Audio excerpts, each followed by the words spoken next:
Happy Gilmore wants to know, when the WWF aired house shows on the MSG network, for example, how was that produced? Was the WWF in the truck, or was the MSG people involved in the production? Who paid for the production truck? How did all that work? No, it was MSG. It was most of those cable companies. So Prism, and I guess that was Philly.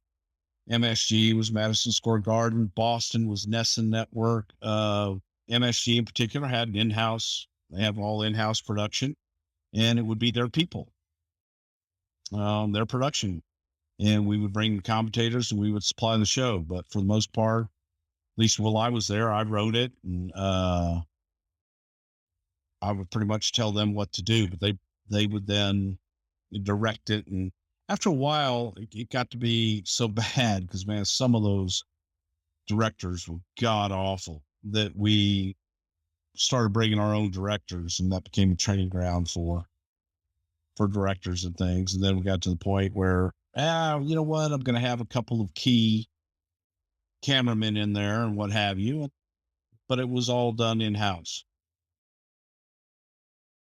This is an interesting question. Shout out to Jonathan for asking it. Do you think, had territory survived, that maybe at one point you would have taken over and ran Houston after Paul Bosch? And where would you have taken it if given the chance? Well, that was always my dream. Really? We never talked about that, but you wanted one day to sit in the big chair in Houston? Absolutely. That's cool, man. That's what I wanted to do. I wanted to be a promoter and have my own TV show and be the commentator on the TV show and have my own promotion and be the man about town. But since you couldn't do it in Houston, you do it for the world. That's cool. That's what I do, Conrad. I'm pleasing the world.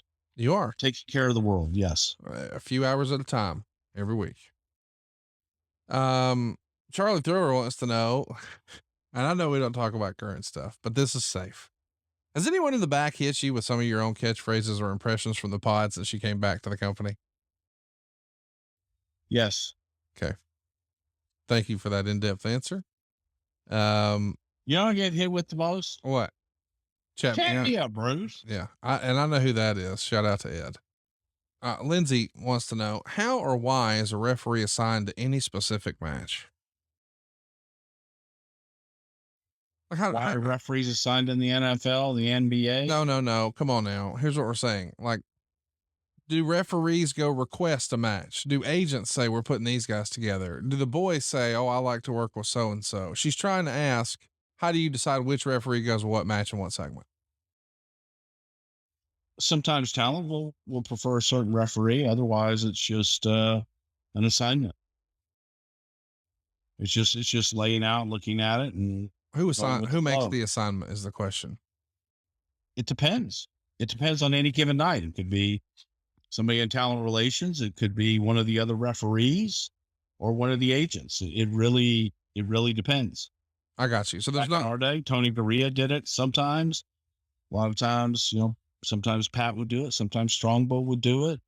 It just would depend on the night and what was going on. Michael wants to know, I'm curious what kind of decision goes into whether or not there's a dark match after a TV taping or not. I've been to some shows and there was one, and other times there hasn't been. Bruce, is that just based on what was marketed locally? If we advertise? It does, and it also depends on what was also done during the show. So sometimes there are things that are during the show that have been advertised locally that you've seen it. So if you're going there to see Edge versus Roman Reigns and it's in segments 2 and 3 of whatever show you're there to see that night, it's not going to go on after the show. You've already seen it.